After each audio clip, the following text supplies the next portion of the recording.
One of these is an RC car, and that's pretty cool.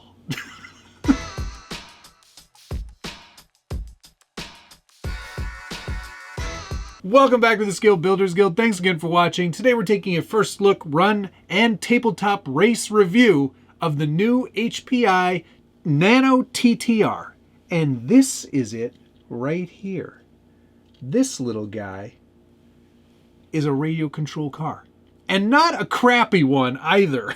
Usually, when you get a micro RC, they're of dubious quality, with not great acceleration and not great steering. Well, this one from HPI is changing that completely, because this is a really good RC car, despite its diminutive size. You're gonna have to look that word up probably. This is a 1/64 scale, kind of like the rest of these Hot Wheels, fully proportional steering, radio control car. And it's darn good. It really, really is. This is modeled after a Von Gittin RTR Mustang, a 1969 Ford Mustang, and it looks really good. It's a tiny little guy, and from the outside, there's really no indication that it's even an RC car. It could fool you. You put it in line with a bunch of other Hot Wheels, and you're like, yeah, they're all Hot Wheels. That's nice. What have you done for me lately? Now, if you know me at all, you know that I'm a huge Hot Wheels fan and always have been. Never in my whole life have I not loved Hot Wheels. Okay, there may have been a time when I thought they were dumb, but I'm over that now, especially knowing that I can collect just specific kinds. And for me, I like Volvos and Porsches. It's all I really care about. I do happen to have a couple of other things like this Honda and this Ford and this Nissan and now this other Ford. But I generally keep the collection small, and I've got it in the other room, and it's all color coordinated, and it looks really nice, and it's a display and conversation piece for just myself, because nobody comes down to the basement anymore. But I do really appreciate the scale aspect of 64 scale, and there are a lot of really great things you can do, especially if you have a 3D printer. Now, you can go wild and create all kinds of really awesome dioramas, and you can do all that stuff. I decided instead to create my own tabletop racetrack. And I will get an overhead shot so you can see this from the top down. But I printed out all of these barriers. These were actually meant for 10th scale, and they have a lot of more intricate detail when you print them at that scale. But I scaled them down to 64 scale to make this really great tabletop track. It's the perfect size for this desk. I was like, yes, this is perfect. This is going to be a lot of fun. Great way to test this car and also show off some capabilities of the H2D from Bamboo Lab. It printed all of these. I think there's about 100 of them, and it printed them in about 6 hours total. Not too bad. Anyway, back to the car, because this thing really is pretty special. It's a very nice looking model. It is a hard body, so this is molded plastic. You can see on the bottom that there's not much really going on there except for a USB-C charging port and then what looks to be some sort of other charging mechanism. I believe that this means that there might be some sort of like hot swappable fast charge system that HPI is developing. That would be pretty neat. And of course, a power switch. Otherwise, it just kind of looks like a really nice Hot Wheels. I mean, it's not a Hot Wheels. I should stop saying that. It looks like a really nice 64 scale model. It is a very nicely detailed model. There's a lot of paint that's been done quite nicely here, showing off the RTR branding. They don't have Von Gittin anywhere on here, but you know that RTR is his brand, so you know that that is his. There are some other really nice features too, including actual suspension. Not much, but there is some in there. And when you are charging this, there's a little light that shows up in the passenger side window, so you know that it's charging. When that goes out, charging is complete. It takes about 45 minutes to an hour to charge completely on a USB-C 2 amp circuit, which isn't too bad. It also has fully operational LED headlights and fully operational taillights, which work as brake lights and reverse lights, which is pretty cool. The wheels and tires look quite nice. The nice thing about it is they are rubberized tires, so they are going to have some grip, which is good to see. And this is disassemblable. So why don't we get out the Phillips head micro screwdriver and take this apart and get a better look at it. While I'm disassembling, let's talk about what you get in the box. Of course, you get the 1969 Ford Mustang. You also get this full-size radio, and not a crappy radio at that. It actually does feel pretty decently solid. It's the MTX 400. Some analog controls, but also some digital controls. It also has a third channel, and that third channel is for turning the LED lights on and off, which is a pretty nice little feature. Adjustable endpoints, throttle, steering, dual rate as well, and you can reverse everything if you were to need to. Not a bad radio. You also get a USB-C to USB-A charging cable that you can plug into your computer, and that's it. Nothing else in the box. So let's take this first screw out of the front here and lose it immediately. And then we do the rear. Now that those are out, I believe we can just pull the chassis off. There are two little bumper pieces that work better with this Mustang, which leads me to believe there will be other models in the future.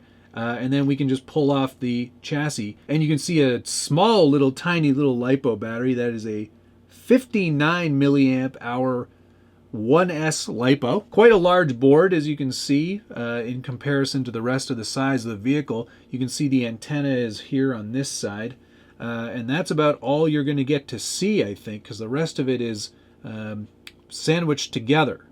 As you can see, pretty easy platform to probably modify some of your existing 64th scale vehicles, if you know what I mean. I think there's some potential there. That could be pretty cool.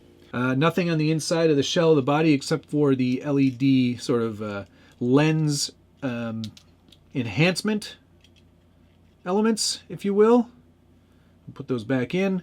Put our body back on. HPI does have a lot of great licenses. I don't want to jinx it, but it feels to me like they're going to have other models of this down the road, which I would love to see, honestly.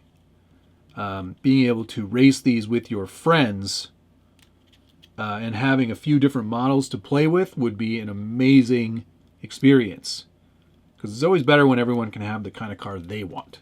Why don't you put a comment down below telling me what cars you'd like to see HPI come out with at this scale? The possibilities are truly endless. Let's power it up here. We'll turn on the radio. That's on. Turn the car on using the switch on the bottom. And there we see our headlights are functioning. And our tail lights are working as well. There are multiple modes on this, so I believe in one of these modes, where is it here? Headlights on. There we go. Useless for me, but there are turn signals, which is amazing. I think that's so funny. Anyway, you can see nice quality steering and reasonable amount of throttle too. That's great. Let's turn those turn signals off from the radio on the third channel, like I said, and get this thing on the track and see how it does. What a great diorama.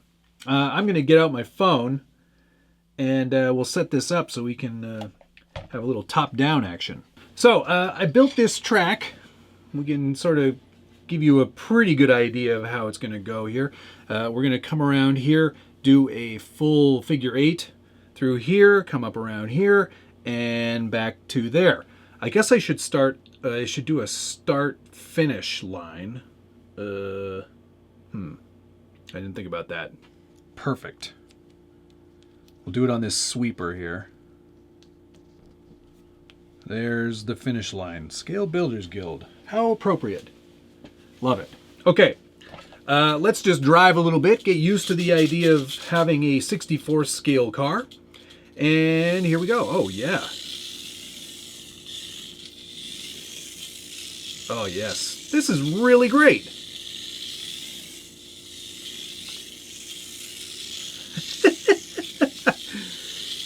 Oh. Oh boy. This is much better than I was anticipating. Nice amount of steering angle. Great acceleration and throttle control. Now this is obviously quite a tight track with a lot of turns. And it's going to take some getting used to, but oh yes, I'm already finding the lines. This is awesome. Oh man.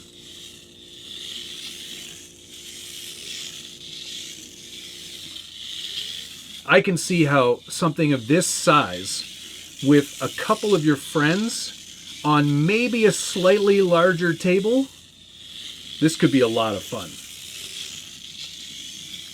But this is great. The amount of steering that I'm getting is amazing. I'm going to see if I can turn that up a little bit, see if there's any extra adjustment here. See if we can get a little bit tighter here. Steering dual rate, crank that right up. Oh yes. Now, whoa boy, that's almost too much. But that's a great amount of steering. Look at that.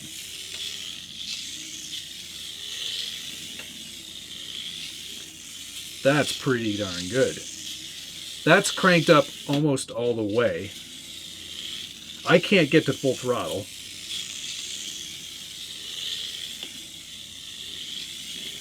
But these laps are already getting better. Oops. That is fantastic. This is far better an experience than I was honestly expecting. Because usually when you get a car of this size, something's got to suffer. Whether it be the quality of the motor, the speed, the steering. Usually it's steering that they kind of decide isn't going to be great. But HPI really did an excellent job with this release. This is far superior to anything I've seen. And to be honest, there's a lot of really great DIY kits to do a conversion of your 64 scale cars into radio control. But to be fair and to be honest, I don't think I would mess with that if I could get one of these. And in fact, if you can start modifying this chassis to accept other 64 scale bodies, then I think you've got a real winner on your hands. Oh man, I am a speed demon. This is great. What great fun. Definitely for the price, you're getting significant value. Oh man, I'm really getting this track down. Jinxed it. That's really great. One of the things that HPI recommends, and because it's so small, is you can see, maybe you can't, but there is a tiny hair. That is a cat hair, and I know which cat that is. Stuff like that is going to get trapped in the axles. And because this axle is just a drop-in, you're going to want to make sure you get in there and tidy this up or run on a really clean surface. I think that will help. Something like this work mat that I'm running on here is actually quite good because it's got a little bit of grip on it. These rubber tires are decent. I think if you were to get this on a much shinier, like a polished dining room style table, you might find that there's not going to be enough grip. But this, on this surface here, is working fantastically well, and I'm really, really happy with this. I meant to show off, let's see if we can do that there. So there's the tail lights, and there's brakes. And there's your reverse lights. Brake. Reverse. I love that. That's fantastic. And like I said, there's a couple of different modes there. You can probably just make out the fog lamps and the headlights in that mode there. Nothing changes there. And then they go off on the third channel, and I think that turns them off on the tail lights as well. So you still get brake lights though, so that's kind of nice. Wicked. I love this thing. I really do hope that HPI comes out with more models because I will buy a bunch of these for the office, because these would be great fun just for clients who are waiting around, waiting for something to happen, waiting for paint to dry, as I like to call it. But yeah, this is the type of fun that I can see a lot of people having. And you don't need a lot of space to do it. And if you've got a 3D printer, you can print your own course pretty quickly. I love this. That's great. All right, so there you go. That's a first look at the Nano TTR from HPI. Very, very cool looking car, and nice performer too. Should we try to do this course backwards? I wonder what that would even do. You know what? Let's do it. Ugh. This is a little harder. That's a nice long straight kind of sweeper though, so oops. It's a little harder to do from this angle. Are you into 64 scale static cars? Do you think that there's room for a radio control version that works really, really well?